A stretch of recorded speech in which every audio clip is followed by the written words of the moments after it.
Hello medicos. तो आज हमारे ओबीजीवाई वाइवा सीरीज़ का है तीसरा दिन और आज हम कुछ इम्पॉर्टेंट क्वेश्चन करेंगे जो कि हर वाइवा में पूछे जाते हैं। तो पहले हम देखेंगे what is GLPAD and obstetric score. तो जी फॉर होता है gravida, L for live, P for para, A for abortion और डी फॉर डेथ। तो तो लाइव क्या होता है कि total number of live children. तो डेथ क्या होगा, total number of dead children. Abortion यानी जो फीटस 20 वीक के पहले ही डेड हो चुका है तो उसे हम कहते हैं अबॉर्शन। और अब हम देखेंगे ग्रेविडा और पैरा। तो ग्रेविडा क्या होता है, ये होता है total number of pregnancy irrespective of outcome, यानी कि टोटल नंबर, यानी कि एक वुमन उसकी ज़िंदगी में जितनी भी बार प्रेग्नेंट हुई है उसे हम ग्रेविडा में काउंट करते हैं इररिस्पेक्टिव ऑफ आउटकम, यानी वो लाइव हो सकता है, डेड हो सकता है, स्टिल बर्थ हो सकता है, अबॉर्ट हो सकता है, कुछ भी हो सकता है, लेकिन हम उसे ग्रेविडा में काउंट करते हैं। लेकिन पैरा में क्या होता है, ये होता है total number of pregnancy cross period of viability. Viability क्या होती है, जो फीटस 28 वीक को क्रॉस करता है, एक्सक्लूडिंग द करंट वन, मतलब जो अभी की है वो काउंट नहीं करते। ग्रेविडा में हम इंक्लूडिंग द करंट वन, यानी कि हम अभी की प्रेगनेंसी भी काउंट करते हैं और पिछली वाली भी काउंट करते हैं, लेकिन पैरा में हम अभी वाली काउंट नहीं करते। तो अब हम देखेंगे इसका एक एग्जाम्पल। सपोज एक लेडी आई है, वो 3rd टाइम प्रेग्नेंट है, उसका 8 मंथ चल रहा है, उसका एक बार अबॉर्शन हो चुका है और उसका एक लाइव चाइल्ड है जो कि बेबी गर्ल है। तो अब इसका जीएलपीएडी क्या हो सकता है, तो देखो डी फॉर क्या होता है, डेथ। तो यहाँ कहीं पे भी डेड ऐसा नहीं लिखा है, तो डेड क्या होगा 0। अब अबॉर्शन, तो यहाँ पे लिखा है कि 1 अबॉर्ट हुआ है, यानी कि 1 अबॉर्शन हुआ है, तो अबॉर्शन कितना होगा 1। लाइव कितना है, 1 लाइव चाइल्ड है, तो लाइव कितना होगा 1। तो अब जी और पी निकालेंगे। तो जी क्या होता है, टोटल नंबर ऑफ प्रेगनेंसी। तो हमने क्या देखा कि वो 3rd टाइम प्रेग्नेंट है, तो जी क्या हो सकता है 3। अब पी क्या होता है कि जो बच्चा वायबिलिटी पीरियड क्रॉस करता है, यानी कि लाइव चाइल्ड है तो ये एक काउंट होगा। अबॉर्शन है यानी कि ये 20 वीक के पहले ही मर चुका है, तो हम उसे काउंट नहीं करेंगे। और अब 3rd प्रेगनेंसी है, तो ये 8 मंथ है, तो इसके भी 28 वीक कंप्लीट हो चुके हैं, यानी कि ये भी आएगा हमारे पी में। तो कितने हुए, 1 2, तो पी। तो अगर आपका आंसर ये आ रहा है तो आप गलत हैं, क्योंकि हमने बताया कि पैरा में क्या होता है, एक्सक्लूडिंग करंट वन, यानी कि वो अभी प्रेग्नेंट है और अभी उसके 28 वीक कंप्लीट हुए हैं, लेकिन हम उसे कैलकुलेट नहीं करेंगे, तो हमारा पैरा क्या आना चाहिए 1। तो अब हम देखते हैं नेक्स्ट क्वेश्चन। तो नेक्स्ट क्वेश्चन है how to calculate expected delivery date. तो इसके लिए हम यूज़ करते हैं निगल्स फॉर्मूला। तो ये क्या होता है, LMP, first day of last menstrual period plus 9 month plus minus 7 days.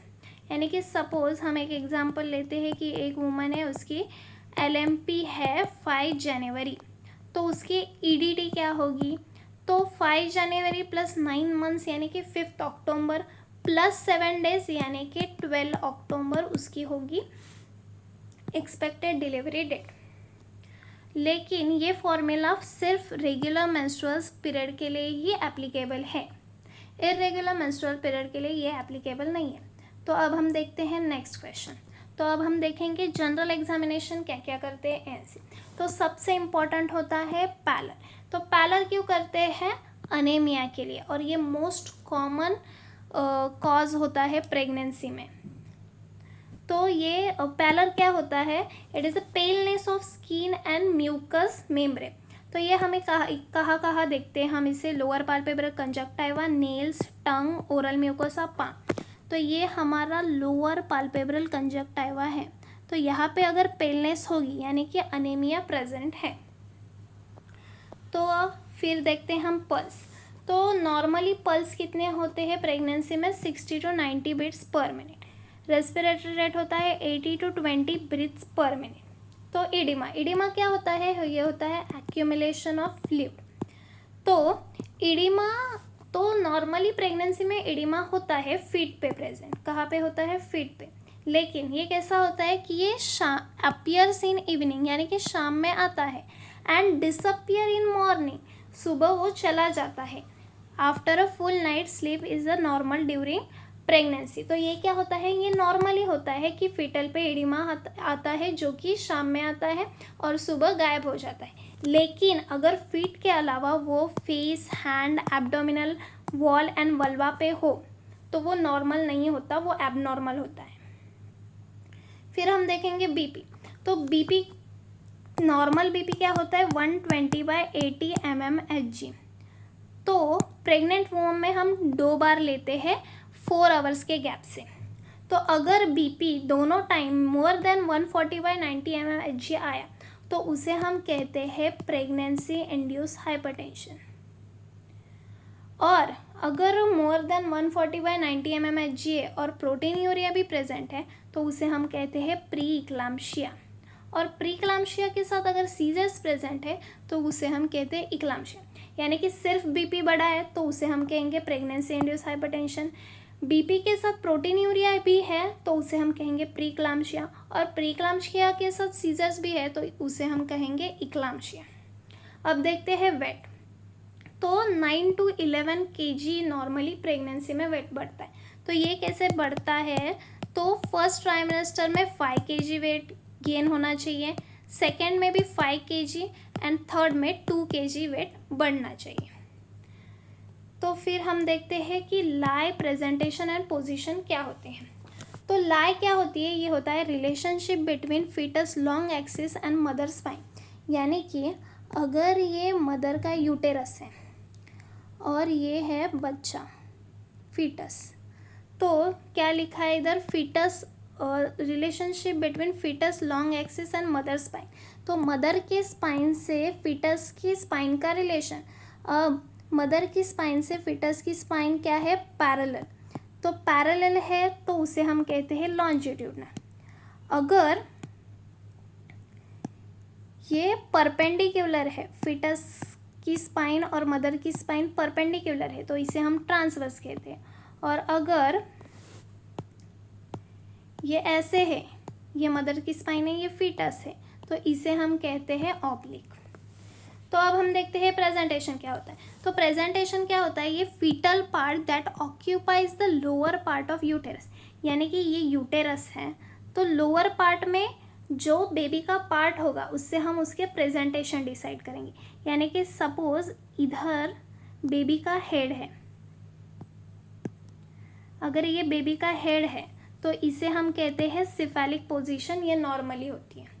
और अगर यहाँ पे बेबी के बटॉक्स है और यहाँ पे बेबी का हेड है तो इसे हम कहते हैं breach position which is abnormal. तो अब हम देखते हैं पोजीशन। पोजीशन क्या होता है कि पेल्विस में जो part, presenting part within the pelvis, तो orientation of presenting part within the pelvis को हम पोजीशन कहते हैं। तो यहाँ कौन सा पार्ट है, तो उसमें होता है occipito anterior and occipito posterior. फिर हम देखेंगे सिम्फाइजो फंडल हाइट। तो सिम्फाइजो फंडल हाइट क्या होती है कि प्यूबिस सिम्फाइसिस से लेकर झिपिस टर्नम तक जो हम मेजर करते हैं, यानी कि हम ये कैसे मेजर करते हैं कि झिपिस टर्नम से प्यूबिक सिम्फाइसिस से झिपिस टर्नम तक। अब यहाँ भी हमें रेजिस्टेंस फील होता है वहाँ पे हम मार्क करते हैं और वहाँ से प्यूबिक सिम्फाइसिस तक हम मेजर करते हैं। तो ये हम सेंटीमीटर में मेजर करते हैं और इससे हम जेस्टेशनल एज फाइंड आउट करते हैं। तो अगर आपको हमारा वीडियो अच्छा लगे तो please like, share and subscribe the video. और अब हम मिलते हैं नेक्स्ट वीडियो में, तब तक के लिए बाय।